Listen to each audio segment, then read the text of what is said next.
రాష్ట్రంలో రైతులను మోసం చేసిన కాంగ్రెస్ పార్టీని అస్సలు వదిలిపెట్టొద్దని మాజీ మంత్రి BRS party working president KTR అన్నారు. ఎన్నికల సమయంలో ఇచ్చిన 6 గ్యారెంటీలు అమలు చేశారా అని ప్రశ్నించారు. 6 గ్యారెంటీలని చెప్పి 6 గ్యారెంటీ అమలు చేశారని ఎద్దేవా చేశారు. రాష్ట్రంలోని ఒక్క ఊరిలో అయినా రుణమాఫీ పూర్తికితే తాను రాజకీయ సన్యాసం తీసుకుంటానని సవాల్ విసిరిన సీఎం మాట్లాడలేదని కేటీఆర్ పేర్కొన్నారు.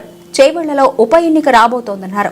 శుక్రవారం రంగారెడ్డి జిల్లా చేవెళ్ల నియోజకవర్గంలోని షాబాద్లో బీఆర్ఎస్ పార్టీ రైతు ధర్నా చేపట్టింది. ఈ కార్యక్రమంలో కేటీఆర్ మాట్లాడుతూ కాంగ్రెస్ ప్రభుత్వంపై మండిపడ్డారు. గత సంవత్సర కాలంగా చూసిన బెస్ట్ జోకును ఈ రోజు పేపర్లో చూశాను.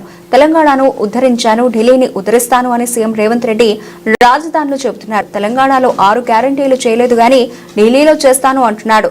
ఫ్రీ బస్ తప్ప ఇచ్చింది ఏమీ లేదు. 6 గ్యారెంటీలని చెప్పి 6 గ్యారెంటీ అమలు చేశారు అని కేటీఆర్ విమర్శించారు.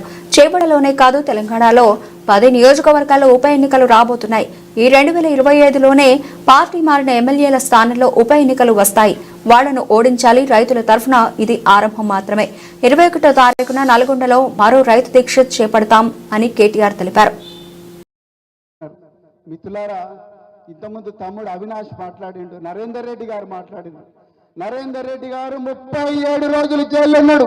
ఆయనను చెర్లపల్లిలో పెట్టిండు. మన రైతులను లగచెర్ల రైతులను సంగారెడ్డి జైల్లో పెట్టిండు. జైల్లో ఉంటా ఎలా కాదు, 2000 జైలేనంత మనం జైలుకు భయపడే కాదు.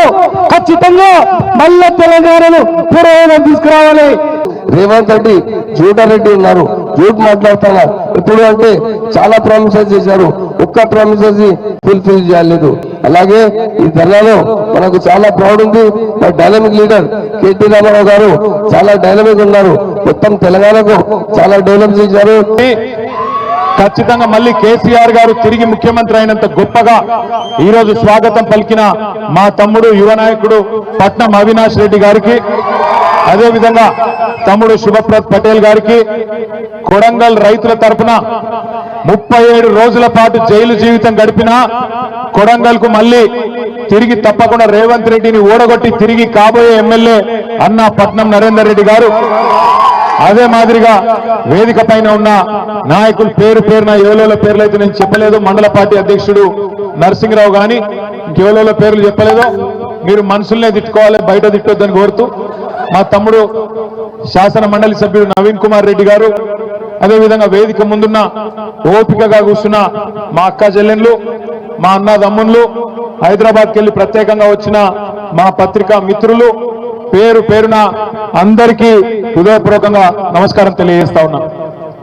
మీ అందరికి ఆకలి అవుతుంది, నాకెరికే కొంతమంది కళ్ళ పడతలేదు. ఎట్లా నువ్వు ఆగ్రాబాయి నువ్వు లొల్లివేట కాదు, ఆగు, నా లొల్లి నాది, నీ లొల్లి నీది.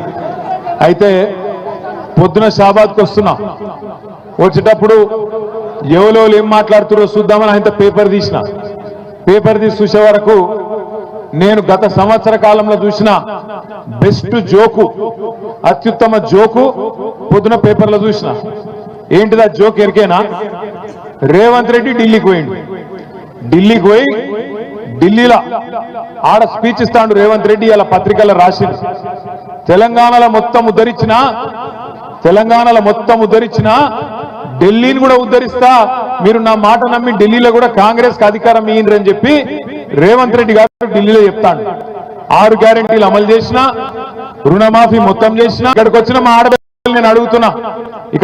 ఆడబిడ్డలు నేను అడుగుతున్నా, మీరు జవాబు చెప్పాలి. అమ్మకు అన్నం పెట్టినోడు చిన్నమ్మకు బంగారు గాజులు చేయిస్తాడు.